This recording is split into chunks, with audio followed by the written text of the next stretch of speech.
On se retrouve avec notre cher maître, Monsieur Ababou, que les gens apprécient de plus en plus. Bon, je sais, je me répète, mais bon, c'est pas grave. Quoi qu'il en soit, aujourd'hui, on ne va faire qu'une demi-heure de cours, parce que bon, j'ai un empêchement, mais la semaine prochaine, si tout va bien, on fera 1 heure de cours. Donc on va être assez rapide. On va faire cette semaine et la semaine prochaine un cours sur Rosh Hashanah. Je vais faire donc Rosh Hashanah, donc le Nouvel An, d'après la tradition juive. Je vais faire une petite introduction, et ce qui est intéressant, c'est que Rosh Hashanah veut dire la tête de l'année. Normalement, on aurait dû dire Trilat Hashanah, le début de l'année. Pourquoi la tête de l'année? Il y a énormément d'explications. L'une des explications que j'ai choisies est écrite au tout début de la Torah par nos commentaires qui disent Allah bemarshava livro et haolam bebinat hadin. Ce monde est un monde de rigueur et il est marqué, il est monté dans la pensée d'Hachem, donc dans sa tête, que ce monde serait un monde de rigueur, un monde de din, un monde de difficulté. On le sait aujourd'hui plus que jamais, mais de toute façon toute l'histoire est traversée de difficultés, d'épreuves, etc. et de souffrances. Et donc c'est la raison pour laquelle on appelle le début de l'année Rosh Hashanah, la tête de l'année, pour nous faire comprendre que ce monde est un monde de din, est un monde de rigueur. Je rajoute juste une petite explication. Pourquoi Dieu a-t-il voulu que nous vivions dans un monde de rigueur? Pourquoi? L'explication est très simple. Bien que cette explication est complètement perdue depuis des millénaires, parce que, comme je l'ai souvent expliqué aujourd'hui, on a ou les religieux qui sont dans le ciel et qui se foutent de ce monde, ou on a les laïcs qui sont dans ce monde pour le plaisir, pour l'argent, et qui se foutent du monde d'en haut. En vérité, que ce soit les religieux ou les laïcs, ils sont tous morts. Parce que les religieux, c'est une âme sans corps, la mort, et les laïcs, c'est un corps sans âme, la mort. On vit dans un monde de mort. D'ailleurs, c'est ce que Adam a dit, et c'est ce que Hachem a dit à Adam, si tu manges de l'arbre, de cet arbre-là, tu vas mourir. Le monde va vivre la mort, la séparation entre l'âme et le corps. Nous, ce qu'on doit retrouver, c'est l'union entre le monde d'en haut et le monde d'en bas, en devenant des giborim, en devenant des guerriers, forts au niveau du corps, forts au niveau de l'âme, et l'union entre le corps et l'âme. Maintenant, le Zohar dit que où doit être l'homme? Même s'il a uni les deux mondes, il doit être plus en haut ou plus en bas. Le Zohar dit dans Parashat Noach, il doit être plus en bas qu'en haut. Parce que tout notre travail, c'est d'affronter toutes les épreuves et toutes les difficultés de ce monde, ne pas tourner le dos à ce monde, avoir une émouna, avoir une confiance en Dieu inimaginable, parce qu'on sait que derrière toutes les épreuves que nous traversons se cache le Or Haganouz, la lumière cachée qui se dévoilera au moment de la délivrance finale. Et grâce au fait que nous sommes des guerriers, nous refusons d'être des religieux, nous refusons d'être des laïcs, nous voulons être, d'une certaine manière, nous prenons comme modèle le roi David, qui était un homme d'une spiritualité inimaginable, mais un guerrier inimaginable. Et quand on arrivera à être dans ce monde et à se connecter au monde d'en haut, à ce moment-là, on redeviendra des hommes authentiques, des hommes véritables, et nous préparons la délivrance finale. Je cède la parole à notre cher ami, notre maître, M. Ababou. Bien, Rav, merci. Je suis toujours très heureux de vous voir.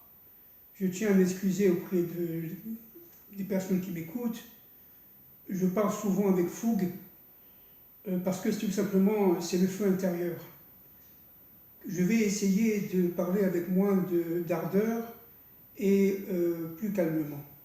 Comme d'ailleurs j'ai toujours été dans mes conférences depuis de longues années.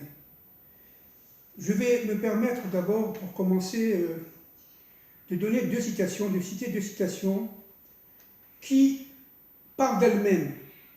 Chaim qui parle d'elles-mêmes, c'est tout ce qu'on a dit depuis toujours. Aldous Huxley, dans son livre extrêmement connu, évidemment, Le meilleur des mondes. Regardez ce qu'il dit. Ce n'est pas un juif, hein? Non, ce n'est pas un juif. La dictature. C'est merveilleux que ce n'est pas un juif, parce que comme ça prouve qu'il y a des gens extraordinaires Absolument. partout. Évidemment. Et qu'on arrête de dire le peuple élu, le peuple élu. On est un peuple comme les autres. Évidemment. On n'a aucune différence avec les autres. Évidemment. Alors, la dictature parfaite serait une dictature qui aurait les apparences de la démocratie. Oh là Vous vous rendez compte? Est-ce que vous vous rendez compte? là. Oh là là. Regardez, une prison sans mur dont les prisonniers ne songeraient pas à s'évader. C'est exactement un midrash dit qu'en Égypte, on ne mettait pas de soldats autour des esclaves Absolument. parce qu'ils ne pensaient même pas à s'échapper. Absolument, absolument. Un système d'esclavage où, grâce à la consommation et au divertissement, les esclaves auraient l'amour de leur servitude. Plus clair que ça. Comment il a vécu cet homme-là? Il a vécu dans les années 30. Et bon, je ne connais pas beaucoup sa vie, je ne veux pas dire, mais ce que je sais, c'est que ses citations sont absolument mémorables. Dont celle-là, c'est pas la seule, mais dont celle-là. Regardez ce que disait Malcolm X. Vous savez qui c'est Malcolm X? C'était, entre guillemets, un genre de révolutionnaire noir américain, n'est-ce pas, qui était, disons, du côté de ce qu'on peut appeler aujourd'hui bêtement l'extrême gauche. Regardez ce qu'il dit, Malcolm X. Et il s'est révolté contre les Blancs. Il s'est révolté contre le système. D'accord? Si vous n'êtes pas vigilant, les journaux, les médias, arriveront à vous faire détester les opprimés et aimer ceux qui les oppriment. Plus clair que ça, il n'y a pas. Ça aussi, c'est une citation absolument incroyable. Malcolm X, qui, à ma connaissance, n'était pas juif. Regardez, si vous n'êtes pas vigilant, les journaux, c'est-à-dire les masses médias, les médias, arriveront à vous faire détester les opprimés et aimer ceux qui les oppriment. Plus clair que ces deux citations, vraiment, je connais très peu de gens qui sont capables d'arriver à ce niveau-là, vraiment, et qui ne sont pas juifs, d'accord? Alors, mais ce sont des hommes authentiques. Ce sont des hommes authentiques, ce sont des véritables révolutionnaires, et qui ont apporté énormément à l'humanité, parce que d'abord ils sont très connus, mais aujourd'hui et surtout on voit comment leurs pensées, leurs actions étaient et sont d'actualité. C'est complètement fou. Esclé, le meilleur des mondes, bon il faut lire le livre, mais c'est absolument incroyable. Comment Akadosh Baruch Hu, il utilise des âmes bien choisies, des âmes qui sont quelque part secrètes, qui donne une fonction, qui donne une parole et qui se retire. Mais je ne savais pas qu'il disait ça, mais vous savez que dans mes cours, je l'ai déjà dit depuis des dizaines de fois, que la plus grande des dictatures, c'est la démocratie. Oui, absolument. Je ne savais pas que cet homme-là avait dit exactement la même chose. Absolument. Regardez cet homme-là, il y a 50 ou 60 ans, ce qu'il a dit. C'est-à-dire qu'en fin de compte, pourquoi c'est très important? Parce que Akadosh Baruch Hu prépare l'âme universelle, l'âme collective à comprendre le monde dans lequel elle vit, dans lequel elle est entourée. Et ça, c'est très important. C'est très important. Alors maintenant, Rosh Hashanah. Alors évidemment, Rosh Hashanah, c'est absolument codé, c'est absolument infini. Comme vous avez dit, Rosh Hashanah. Shana, ça vient du mot shinui, c'est-à-dire en hébreu recommencement, mais un recommencement qui a un sens. Vous voyez, c'est un arc de cercle, ce sont des cercles qui ont leur Rosh Hashanah, d'après ce que vous avez dit que le mot Shana vient du mot Shinui, il faut changer sa tête d'année en année. Il ne faut pas rester un mouton avec la tête baissée. Chaque année, tu dois renouveler ta pensée, renouveler ta conscience. Exactement. C'est exactement ça. D'ailleurs, ce qui est très important de comprendre, Chaim, c'est que dans ce jour-là, il y a l'ensemble des éléments que vous avez accomplis, réalisés ou même pensés pendant l'année qui vont se répercuter dans l'année suivante. Et ça va vous changer complètement d'atmosphère. Complètement. Ça veut dire que l'homme ou la femme que vous êtes après Rosh Hashanah n'est plus la même, et ça c'est la tchouva, n'est-ce pas? N'est plus la même qu'elle était auparavant. Ça c'est une première chose. Maintenant, Rosh Hashanah, en deux mots, parce qu'on a très peu de temps, c'est, si vous voulez, le yom du djinn, le yom à terroir, et le jour où Dieu juge l'humanité tout entière. Voilà. C'est le jour où... Ça s'appelle Yom Adin, le jour du jugement. Exactement. Rosh Hashanah. Oui, absolument. C'est le jour de la création d'Adam Arishon. D'accord? C'est-à-dire, comme par hasard, c'était avant... Rosh Hashanah. Oui, juste avant Shabbat. Il faut comprendre, évidemment, c'est tout codé. Et donc, de ce jour-là, il y a le jour Yom HaTeruah, c'est-à-dire le Yom du chauffard, la sonnerie du chauffard, on va en parler tout à l'heure quelque part, et le Yom HaZikaron. Le Yom HaZikaron qui est lié, on le verra tout à l'heure, à la lumière intérieure. C'est-à-dire que ce qui est très important, c'est que qu'est-ce qui s'est passé à Yom HaDin? Comment Dieu juge? Alors, d'une manière évidemment extrêmement synthétique et tout à fait humaine, parce qu'on n'est pas Dieu, on ne peut pas comprendre évidemment sa volonté, on essaie de la réaliser. Comment Dieu juge? Dieu juge par l'extériorité des choses. C'est-à-dire qu'il va se cacher, voyez, il va voiler sa face, Esther Panim, il va voiler sa face par rapport à notre intériorité. Et notre intériorité, il y a du bien, il ne le voit pas. Et ce qu'il voit, c'est l'extériorité, c'est-à-dire la réalisation par nos actes. Et là, il va juger. Maintenant, comment il juge? Il juge d'une manière effectivement redoutable. Redoutable, c'est-à-dire... Je vous interromps. Le Talmud dit que Dieu ne juge que les actes, comme vous l'avez dit. Exactement. Il ne juge pas la pensée, Absolument. même si vous avez une pensée mauvaise, Absolument. à l'exception de l'idolâtrie. Exactement. Quand tu as une pensée idolâtre, Dieu juge ta pensée aussi. Exactement. Mais quand tu as une pensée négative, mais que tu ne la réalises pas, Dieu ne juge pas ta pensée. Exactement. Ce qui veut dire qu'effectivement, Dieu juge l'extériorité de l'homme. C'est ça. Dieu juge l'extériorité de l'homme, donc au niveau du vécu, que ce soit l'homme ou la collectivité, que ce soit Israël ou les nations, le jour de Rosh Hashanah, Israël et les nations forment un. C'est-à-dire, véritablement, c'est l'humanité qui est jugée, y compris Israël, mais au même niveau que les nations. Et donc, ce qui est très important, pourquoi? Parce que Adam Arishon, avant Rosh Hashanah, était, bon, évidemment c'est codé, le Zohar dit qu'elle était homme et femme, mais l'un derrière l'autre. C'était leur dos se touchait, et ils ne se voyaient pas. À Rosh Hashanah, c'est quoi, dit le Zohar? C'est la séparation. Ok? Mais encore une fois, à Rosh Hashanah, ils ne se voient pas, ils sont un en face de l'autre. C'est ça le din. Le Exactement. jugement, c'est quoi? Exactement. C'est que tu t'es séparé d'Hachem. C'est exactement ça. Et tu vis que pour toi. Voilà, c'est la séparation, d'accord? Avant, qu'est-ce que ça veut dire être un dos à dos? En unis, l'homme et la femme étaient séparés. Ils étaient séparés, d'accord? Ils étaient séparés, et au Yom Kippour, entre parenthèses, ils vont se voir. Et à Sukkot, ils vont se marier. L'homme authentique représente Tiferet, c'est ça. La femme authentique représente la Malchut. Absolument. L'union entre, finalement, la Malchut, c'est la réunion de tous les contraires. Exactement. Exactement. Respecter celui qui n'est pas comme toi. C'est ça. C'est pour ça que le jour de Rosh Hashanah, entre parenthèses, toutes les prières sont liées à la Malchut. Hein? Meler Akavod. On ne dit pas El Akavod, El Akavod en hébreu, on dit Meler Akavod. Tout est relié, notamment toutes les prières de la Hamida. N'est-ce pas? Entre parenthèses, par rapport au Yom HaDin et par rapport à Rosh Hashanah, la prière joue un rôle très important.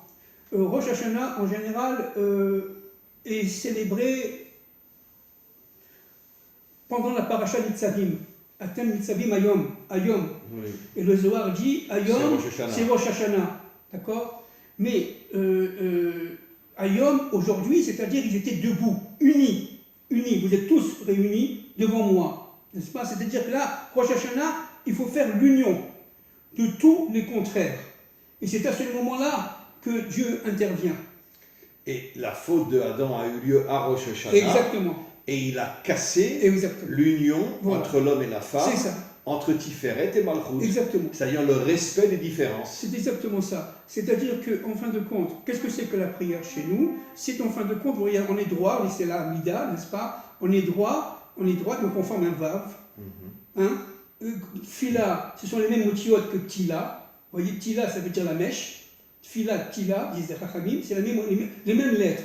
Alors, la mèche où on a eu la lumière. Exactement. La tfila est une lumière. Exactement. L'homme est une mèche, en fait. C'est un bâton, vous voyez, entre... Et la tfila, c'est sa lumière. Il faut faire le lien entre le ciel et la terre. Et la tfila, c'est la lumière. C'est la lumière qui va l'envelopper. C'est-à-dire, tout notre travail à nous, c'est d'essayer de nous envelopper de cette lumière qui est en nous. Qui est en nous. Oraganos. C'est ça. La lumière cachée est dans la lumière. Elle n'est pas dans le ciel, elle est dans la lumière. Elle est dans la matière. C'est ça. Alors, pourquoi on sonne le chauffard? Le chauffard, évidemment, bon, il y a énormément de choses à dire parce que c'est infini. Ça vient évidemment du bélier qui était Adam. D'abord d'Adam Rishon, après Abraham. Et c'est le bélier dont il a pris la corne pendant laquelle a d'Israël. Toute l'histoire, on sonne avec la corne gauche, exact, qui est la corne du djinn, exact. Mais au moment de la délivrance finale, on sonnera avec la corne droite, qui est en vérité la bonté d'Hachem qui pardonnera à son monde. C'est exactement ça. Donc, alors, ce qui est très important de saisir, c'est que, en fait, cette corne-là, à quoi elle sert? Pourquoi on la sonne? Et d'ailleurs, entre parenthèses, Rosh Hashanah, en hébreu, s'appelle Yom HaTeruah. Yom HaTeruah. Qu'est-ce que ça veut dire? Ça veut dire qu'en fin de compte, le but du shofar, c'est de réveiller, entre guillemets, la lumière qui est en nous. C'est-à-dire là, comme Dieu s'est caché, il a vu que l'extériorité, il faut lui rappeler que dans notre pnimiut, n'est-ce pas, il y a véritablement notre lumière. Et c'est ça le shofar. C'est ça le shofar. Parce qu'on fait sortir notre intériorité, voilà. On ne parle pas. On ne parle pas. Il y a une note qui sort.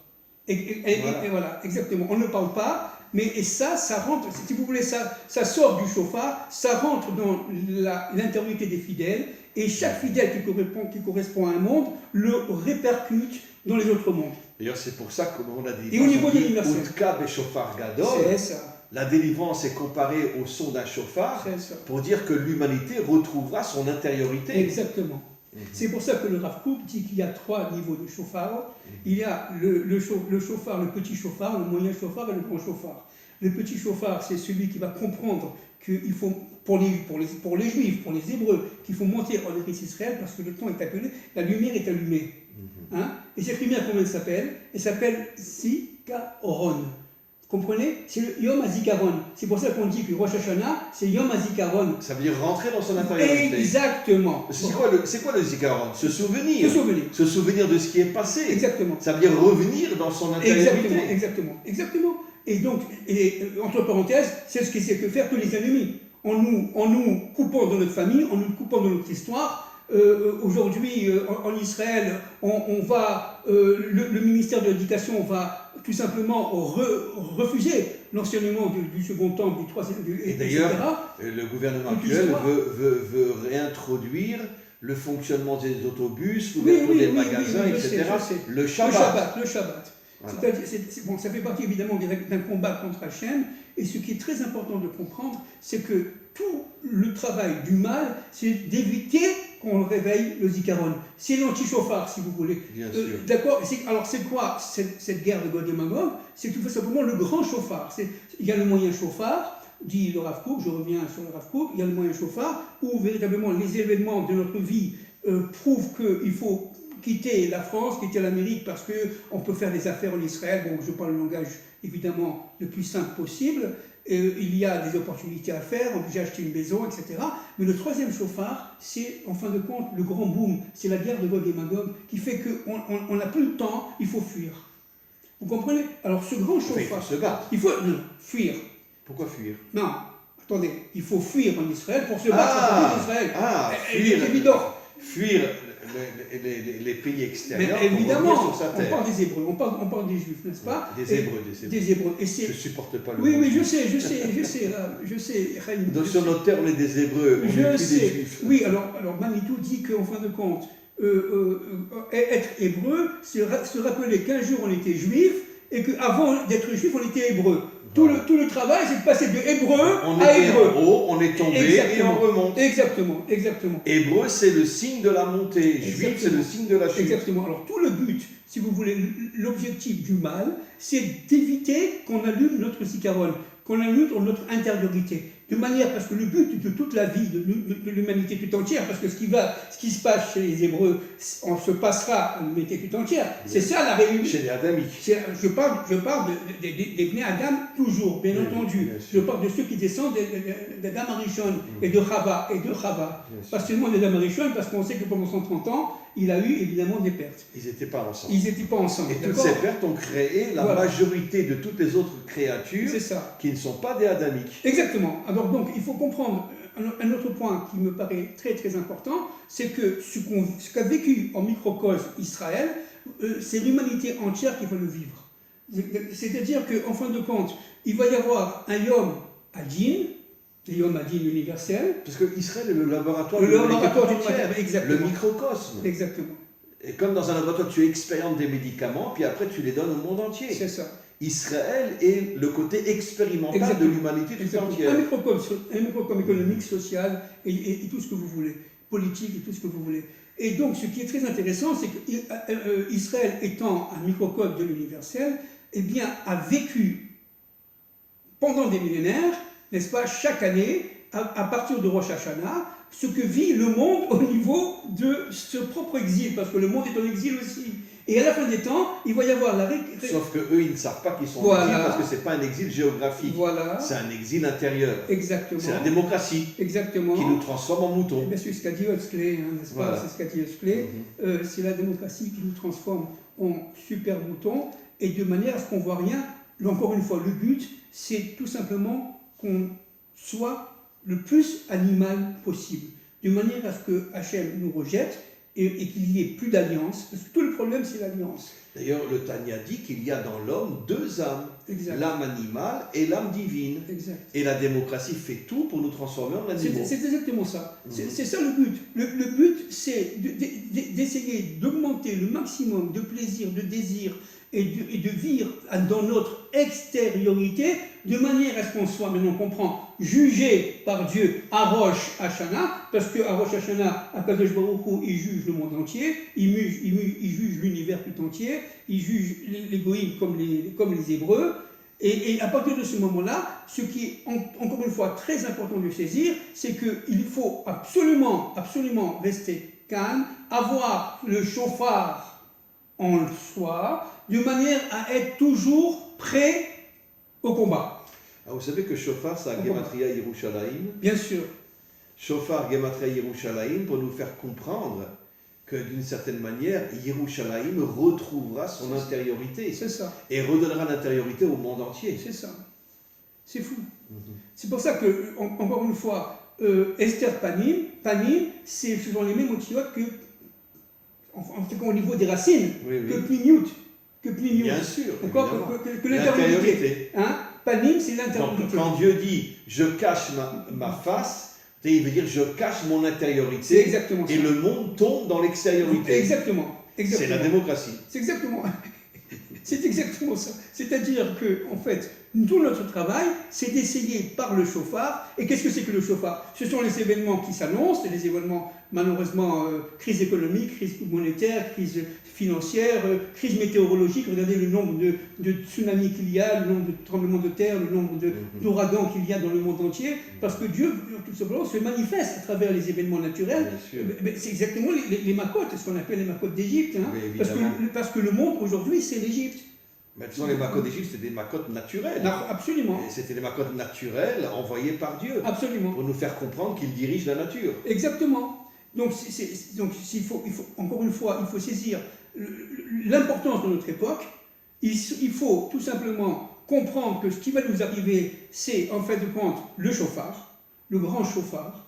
Ce grand chauffard-là est là, non pas pour nous détruire, à Dieu le plaise, chas v'shalom, mais pour réveiller notre intériorité, pour réveiller la lumière qui est en nous, la flamme Chaim qui est en nous. Qui est éteinte depuis des millénaires. Qui est éteinte depuis le millénaire. Et donc, encore une fois, le Mashiach, c'est cet être qui va, grâce au chauffard, c'est pour ça qu'on dit Beteka, le chauffard gadol, n'est-ce pas? C'est-à-dire, tu vas sonner du chauffard, le grand chauffard. Qu'est-ce que ça veut dire? Ça veut dire que Akadosh Baruch Hu va accompagner la sortie du Mashiach par ce qu'on appelle la guerre de Gog et Magog. Alors, c'est pas forcément seulement une guerre militaire, c'est une guerre économique, une guerre sociale, une guerre politique, mais... On veut dire la vraie raison de la guerre de Magog, c'est de transformer tous les peuples en esclaves. C'est ça, exactement. En commençant par Israël. Absolument.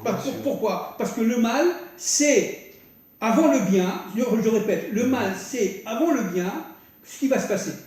C'est-à-dire qu'en fin de compte, ce qu'on est en train de vivre, en fin de compte, ce sont de très bonnes nouvelles. Ce sont de très bonnes nouvelles. Pourquoi?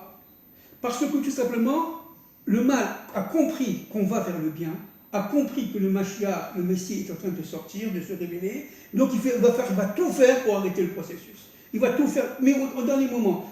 Et là, il va y avoir, encore une fois, Yom Adin.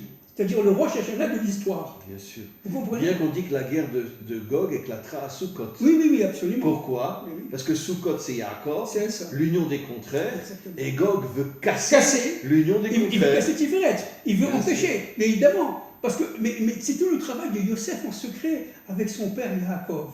Yosef qui sont les fondations, n'est-ce pas, qui sont les fondations, a nourri Tiferet de manière à faire l'union entre le Chesed et le Din.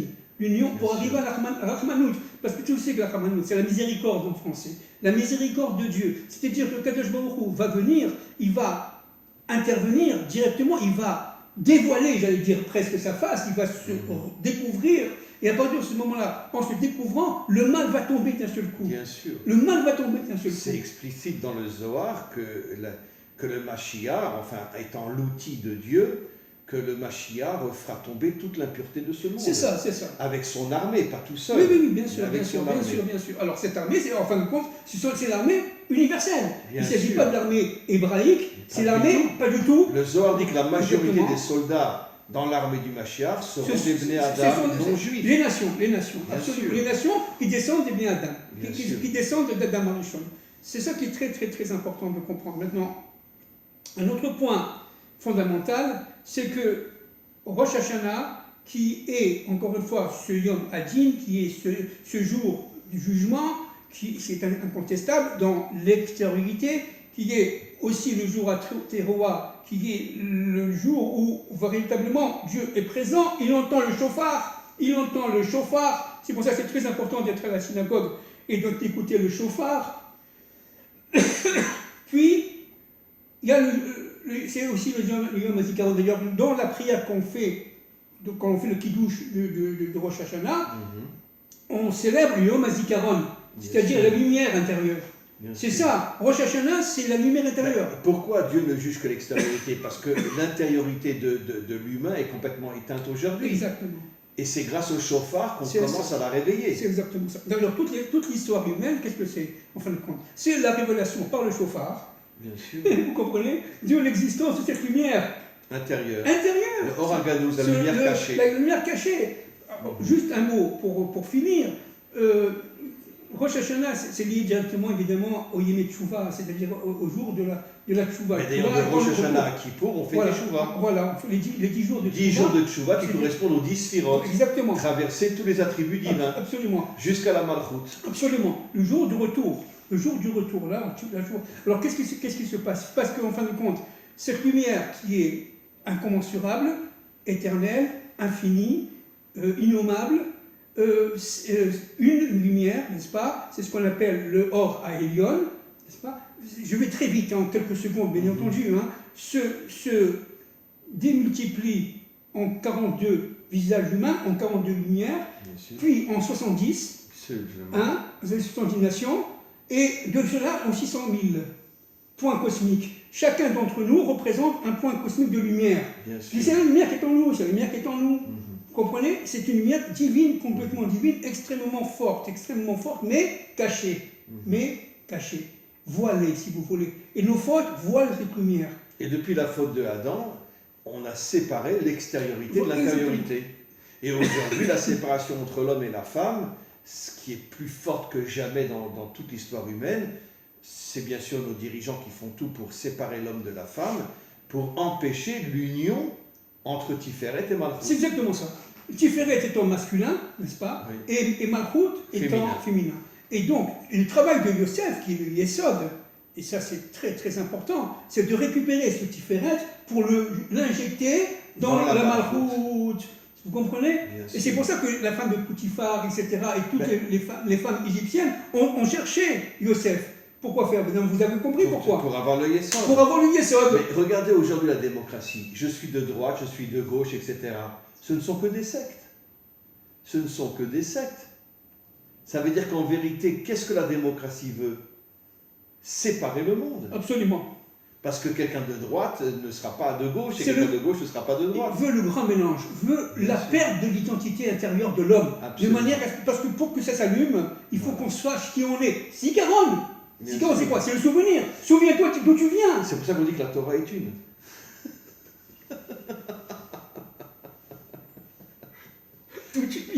La Torah est tunisienne. Non, La Torah est une. non, la Torah est ashkénaze. Non, non, elle ne peut pas être ashkénaze, la Torah. C'est impossible. Elle est forcément sfarade. Et le prophète Obadiah dit clairement que la famille royale est partie en C'est sfarade. Yehuda est parti Voilà. Yehuda est parti en sfarade, oui, absolument. Voilà, donc on va s'arrêter. Voilà, on va s'arrêter. Mais alors, je vous promets, les amis, si tout va bien, la semaine prochaine, on fera 1 heure de cours. Si Dieu veut. C'était un cours absolument magnifique. Même si c'est concentré, c'est magnifique. Et n'oublions pas, la Torah est une. Vive le couscous. Vive le couscous. Ben, ce soir, vendredi soir, monsieur Ababou vient chez moi et ma femme fait un très très bon couscous. Voilà.